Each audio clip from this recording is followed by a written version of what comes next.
help you folks? Name's Randolph. I'm the manager. We're looking for Rose. Works as a waitress down at the diner. Rose, sure. Nice girl. Who wants to know? I'm Alan Wake. The writer, huh? I heard on the radio you were visiting. Well, I'll show you her trailer. That Rose, she's a nice girl. Always pays her rent on time.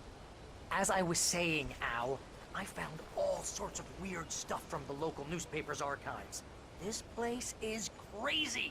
Disappearances, mysterious deaths, urban legends come true, and get this, most of this stuff takes place around Cauldron Lake. Well, you ain't wrong, mister. The Indians thought the lake was a doorway to the underworld. I'm the God-fearing type myself. I don't hold with that sort of thing. Yeah, okay. Anyway, there was an island there owned by a guy called Thomas Zane. Now, some of the articles I found about him make him out to be a famous writer, but I ran a bunch of searches, couldn't find a single thing he wrote. Zane was heavily into diving, so much so that the place came to be called Diver's Isle. But the volcano under the lake erupted in 1970, and Zane went down with the island.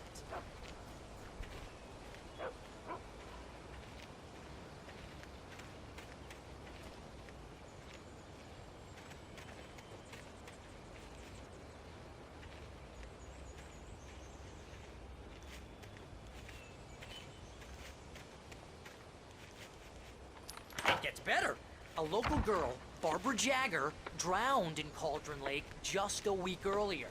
They were lovers. Sure, Jagger's a local spook story. The Scratching Hag. Comes for you in the dark. Childish stuff like that. Anyway, Al, I'm just getting to the best part. All of the articles about this stuff were written by Cynthia Weaver. I asked around, and she's that crazy bag lady you met.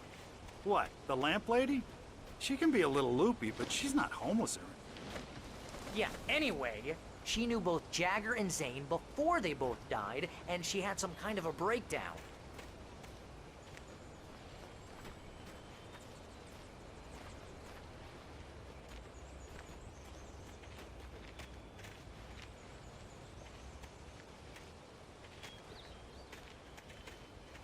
Well, mister, this here's Rose's trailer. You mind me asking what you want with her? We're just here to talk to her, pal.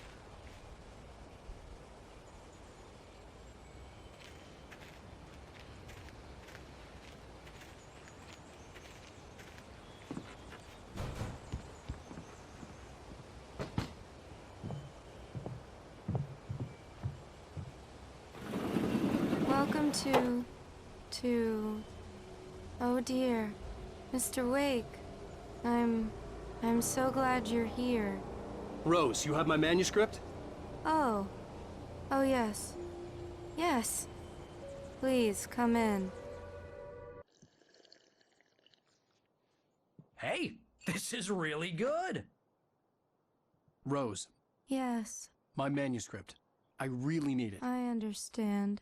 I know what you need. A muse to inspire you. Oh, for Barry. She doesn't have anything. Yeah, hey, Al? Al, what's... Oh... Barry! What? What?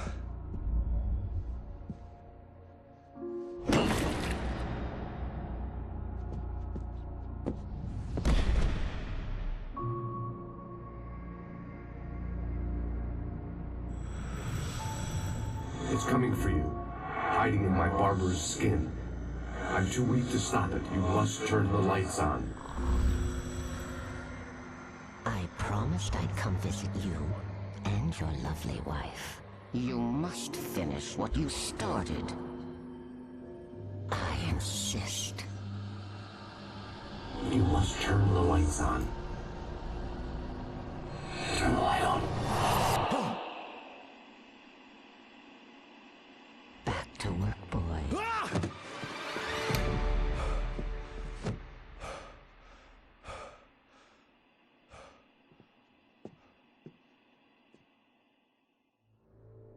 I felt nauseous, hungover. Only anger kept me going. I can't tell reality from dream anymore, but it seems I have an imaginary editor to help me. She's an old woman in a funeral dress. I call her Barbara Jagger. She's very strict. I'm writing faster and faster. My manuscript is being heavily revised. The edits are getting very aggressive, and each day there's less of me and more of her. I hate it, but I know she's right. She promises me I can save Alice this Rose way. took a day from me. I had less than 12 hours left to meet the kidnapper. All I could do was get Barry into the car, work something out once I got on the road. This is Thomas Zane. The genre of the story seems to be... Welcome to the Oh Dear Diner. What can I get you today? Coffee?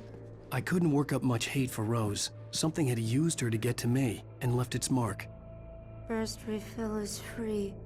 Milk and sugar on the counter there. Would you like to hear today's specials? Thank you. A nice day. Come back soon.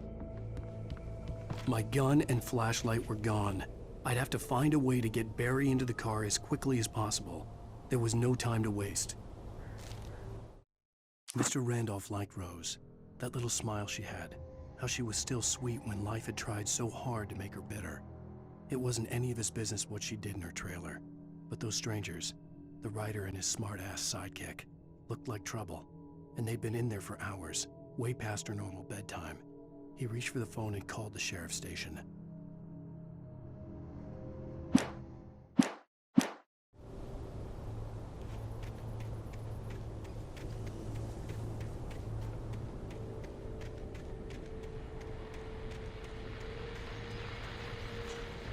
I just stepped outside to catch a breath of fresh air, and let me tell you, the weather's getting heavy. Nights like this make me especially glad I'm here talking to you and not home in bed. Once the weather takes a turn like this again.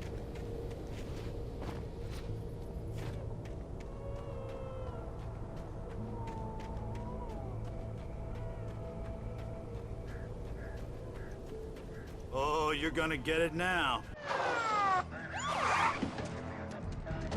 God knows what you've done to that poor girl. This is Agent Nightingale, FBI! Get him up, Hemingway! You're under arrest! You move a muscle, I'll unload right in your goddamn face! Stay right where you are, Spillane!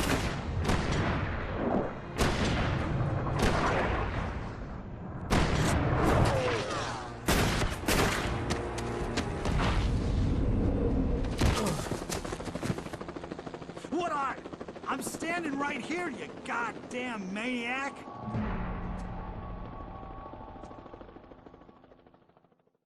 I hated to leave Barry behind, but there was no way I'd miss my appointment with the kidnapper. Give it up, Mr. Wake! Come on! Make it easy on us! Get after him! Don't let him get away! Move it! Move it! Move it! Let him get away!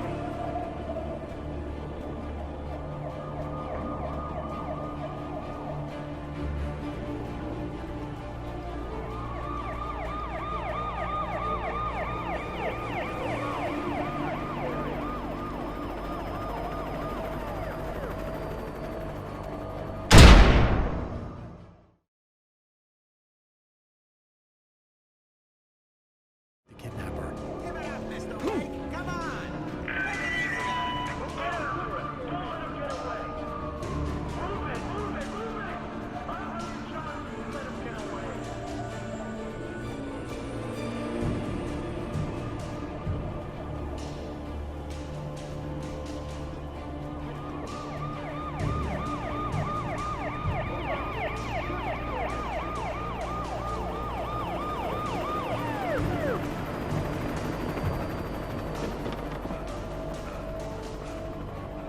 There!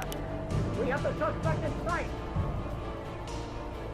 Okay, men. Keep your eyes peeled. He's gonna try to make it through this way! Oh, damn.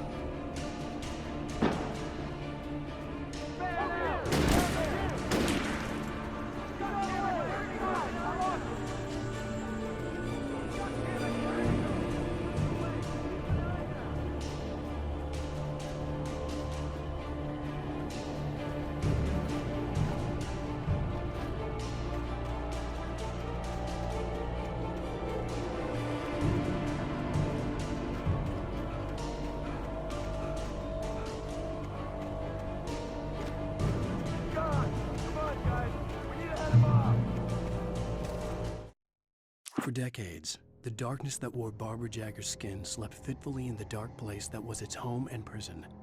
It was hungry and in pain.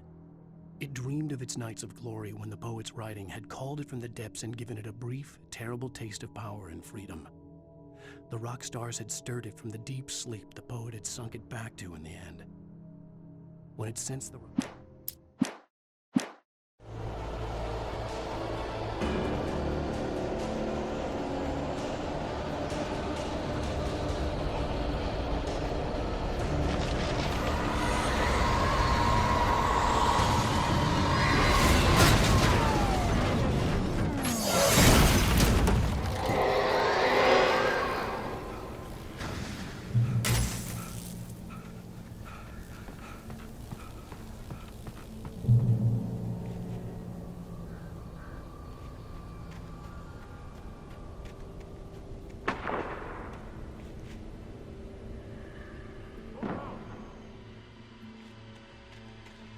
Search the area.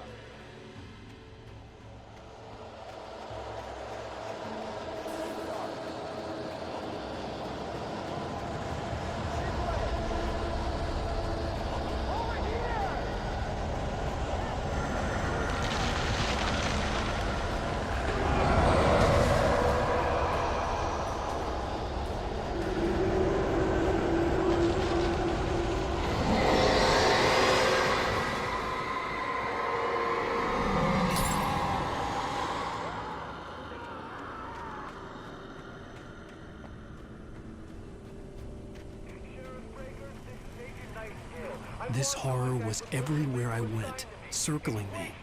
The cops didn't stand a chance. They were after a writer, not a monster.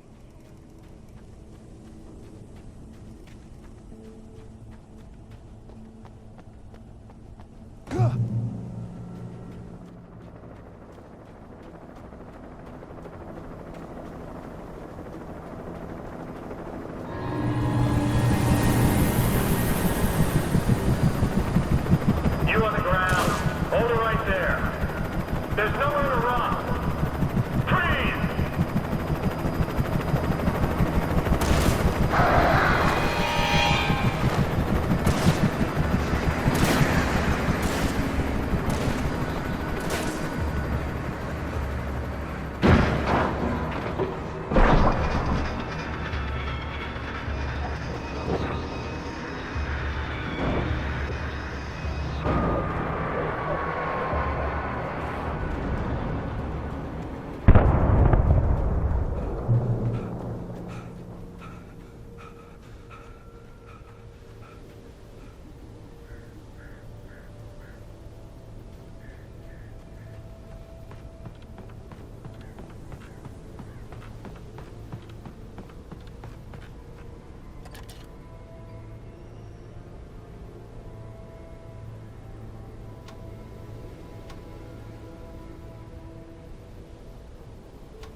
This is James. Mulligan, Thornton, come in. Over. Thornton here. James, we got both Wheeler and Rose in custody. They didn't put up a fight or anything. Why, they were... Hey, Mulligan, what are you doing? Come on! Sit down and give me that. James, Mulligan here. Over. Go ahead, Mulligan. Over. We got Wheeler and Rose here. Wheeler's drunk or hopped up on something. Speaking of which, that Fed had a pretty distinctive whiff of Otis Scotch about him, if you know what I mean. Over. I don't have anything on that, Deputy Mulligan. Over. Well, whatever. Anyway, Rose is just being plain weird here. You better get Doc in to take a look at both. Over. Gotcha. You better get them here quickly. The, Fed's gonna want to interview Wheeler. Over. Oh, yeah, I'll bet he does. Looks like they have a lot in common. Mulligan out.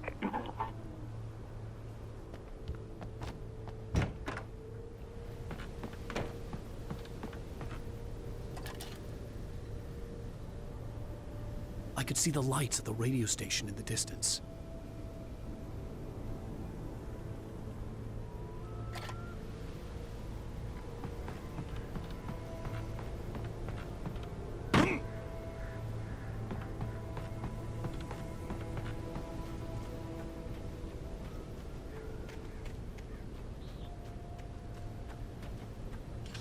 I imagined that the broadcast tower in the distance was part of the local radio station.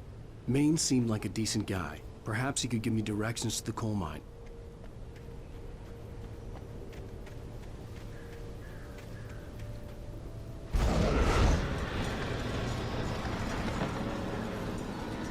Unnatural shadows clung to the gate. The darkness that was after me was trying to stop me. I wouldn't get through without a light.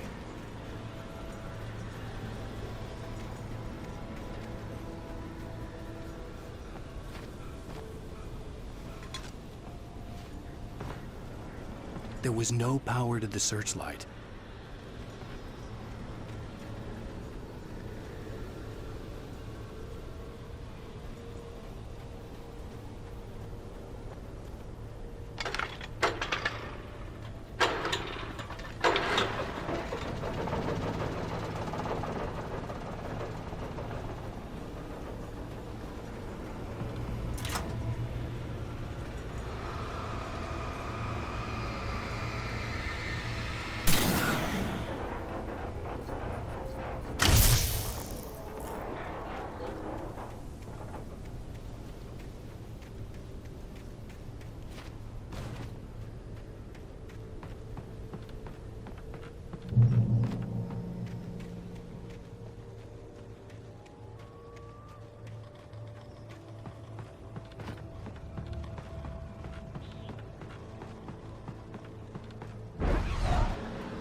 It took me a moment to recognize the flashbang grenades.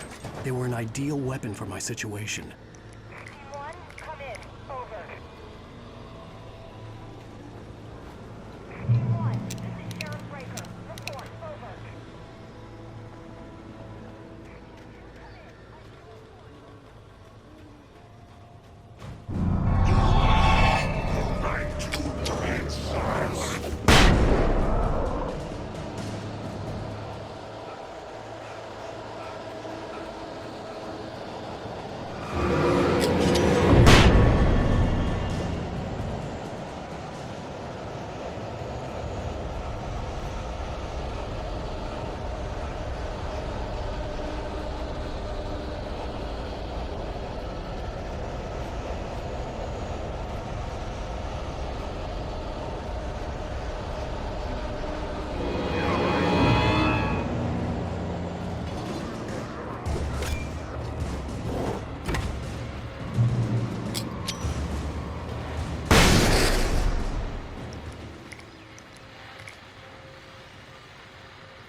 And here's another call. You're on KBF-FM with Pat Maine. It's Milt Peabody, Pat. What's on your mind, Milt? Well, I live near the trailer park, Pat, and there's a big ruckus going on over there. Well, it's just up the road from me, too.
hoped Maine could lend me a car to get to the coal mine.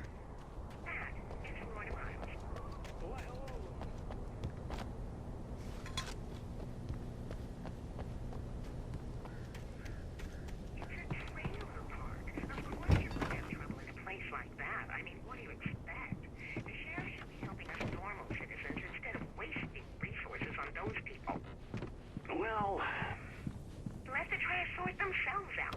I'm sorry, but my granddaddy settled in Bright Falls in 1911. well, thank you very much for that compassionate viewpoint, Lorna. Oh, here's a little surprise. The famous writer Alan Wake just walked in, folks. I'm going to see if I can talk him into an interview. Come on in, Mr. Wake. Oh, I'm so glad you could find the time to do this, Mr. Wake. Nowhere to run now, Dan Brown. You back away from me.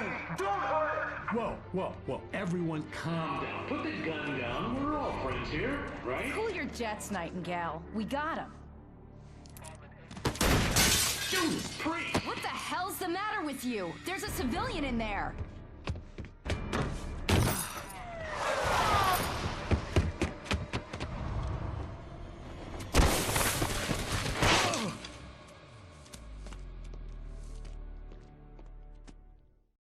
I'll get you yet, even if it kills me. You hear me?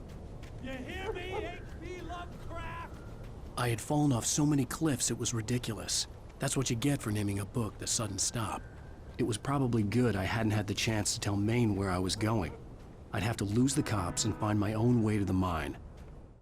Nightingale stared through the broken studio window into the dark woods. He turned around, started to walk out, but Maine grabbed his arm. "Young man, you almost shot me. You don't shoot off rounds at people like that. What's the matter with you?" Nightingale shook his arm free, marched out.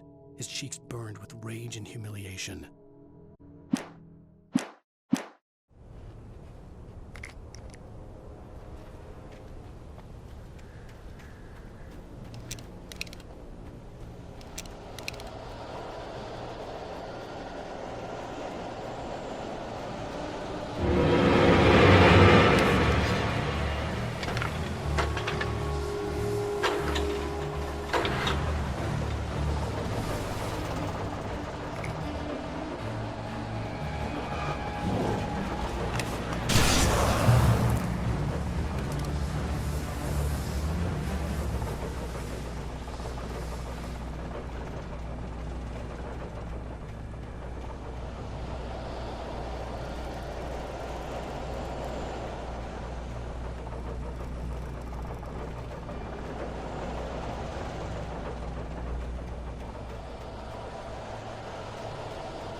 There was no sensible reason for the work lights to be here.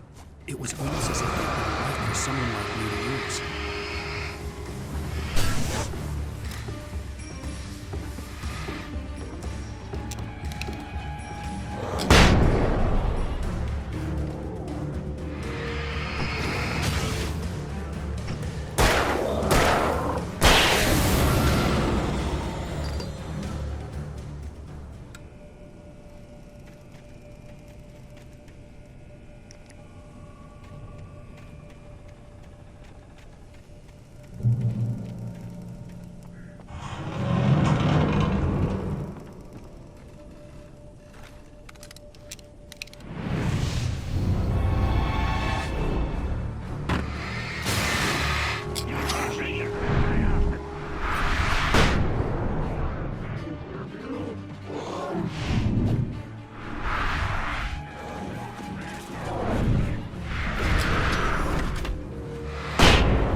Sarah trusted her gut, and her gut said Agent Nightingale was an asshole. He felt wrong, and it wasn't just the smell of stale booze. It was in the way he flashed his badge, pulled rank, the look in his eyes when he wanted answers. Where was Alan Wake? What was this about an accident? Where was his wife? And most importantly, why did she let Wake go? He wouldn't answer her questions. Federal business was all he'd say.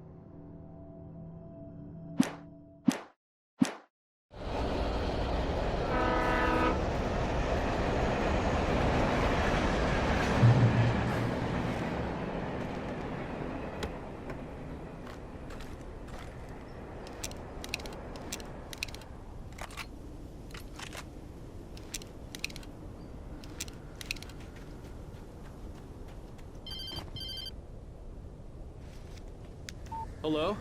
The most stubborn man I've ever met. Alice? Alice? Alan, I'm so afraid. He keeps me in the dark.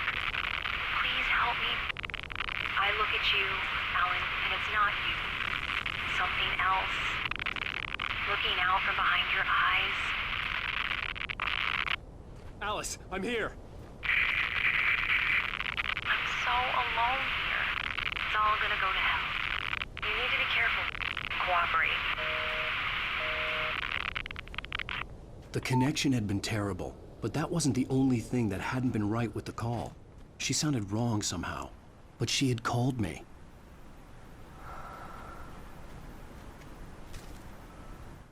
The pipe wrenched itself loose from the bridge's steel framework. Wrapped in darkness, it floated in midair, twitching. For a moment, I didn't understand what I was looking at. The heavy object lurched at me with impossible force. I threw myself out of the way, but just barely. When I turned my flashlight on it, it shook in a dark rage before it flew at me again.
I could see a railway bridge up ahead, and a warehouse of some sort on the opposite shore.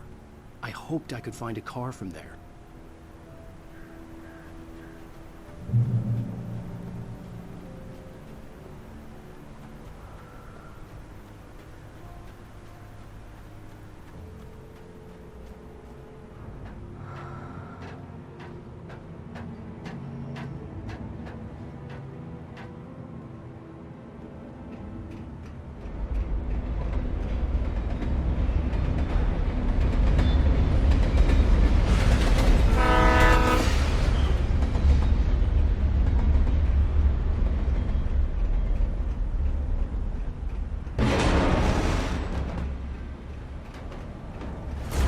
That was pursuing me was growing stronger, and it was taking over everything in its path.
pursuing me was growing stronger, and it was taking over everything in its path.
I slammed the door shut right in his smug face. He pleaded for me to open the door. True to form, the asshole actually thought I would obey. I had no sympathy left, no guilt either, not for him. I took a moment to savor the scream. I bet I had a smile on my face. It was all that I had time for. The dark presence was inside the lodge with me.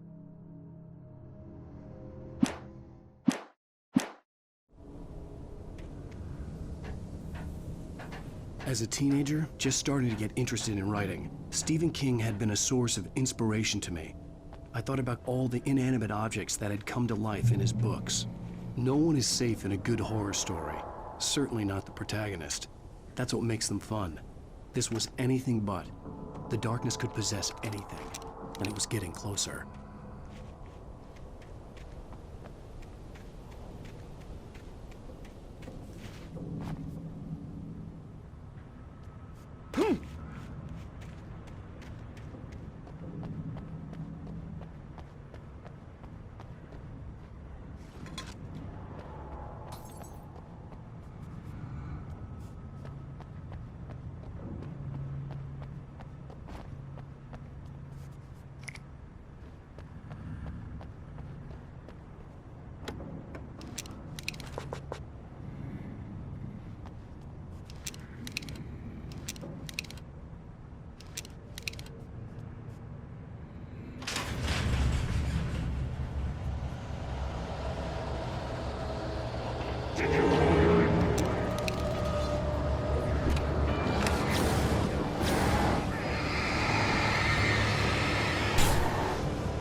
take the facts of our existence for granted, unaware that they are merely a thin veneer of desperate self-delusion, covering a vast cosmos of madness and horror. All too often, the stars are right. In Night Springs. The darkness surged towards me, sucking everything loose from the ground into its depths, tugging at my clothes. I saw the flare the kidnapper had dropped and threw myself towards it just as I felt my feet leave the ground. The darkness embraced me with the force of a tornado. Somehow I managed to light the flare. The darkness roared and cast me away. I fell toward the dark waters of the lake far below.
never been this glad to see the sunrise. I had a couple of hours to get to the coal mine.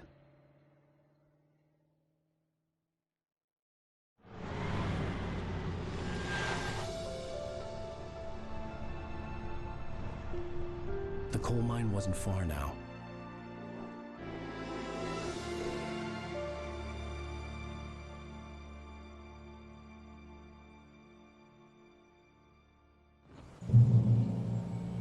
Today, I would meet the kidnapper, and he would give me Alice. I wouldn't give him any other choice. A drowning man will clutch at a straw.